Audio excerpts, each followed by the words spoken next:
You know that one friend who always backs out? Not feeling well? Too tired. Maybe next time. But here's the truth. They're not avoiding you. They're protecting their peace. If you'd honestly rather spend Friday night in pajamas than at a party, congratulations. This video is about you. Today, we're exploring the psychology of people who love staying home. The type society labels boring, but science sees very differently. Here's how it works. Some people gain energy from crowds, conversations, and constant action. Others recharge in quiet, calm, and solitude. Every social interaction, even the fun ones, slowly drains them. Home isn't laziness. It's their power source. Psychologists explain this through something called optimal stimulation. Some nervous systems crave excitement. Others function best with less. It's not weakness. It's wiring.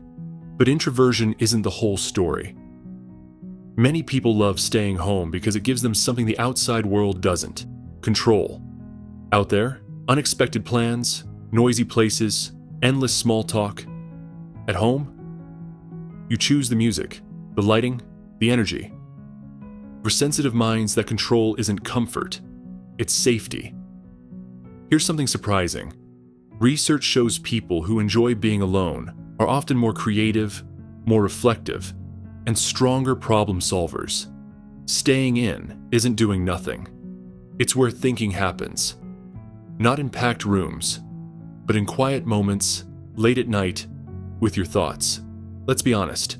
Social media glamorizes being busy, visible, and everywhere. But what if your perfect night is a documentary, warm food, and no plans? That's not boring. That's knowing yourself. Now, not everyone stays home for healthy reasons. Some struggle with anxiety. Some carry old wounds. Some feel weighed down by sadness.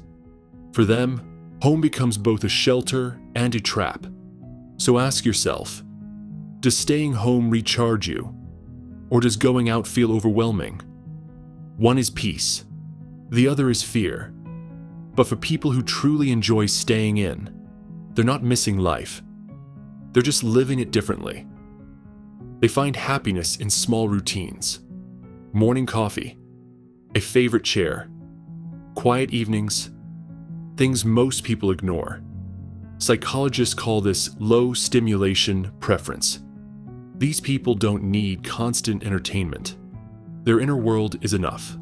So if you say no without guilt, if solo weekends make you happy, if comfort shows beat loud parties, you're not broken.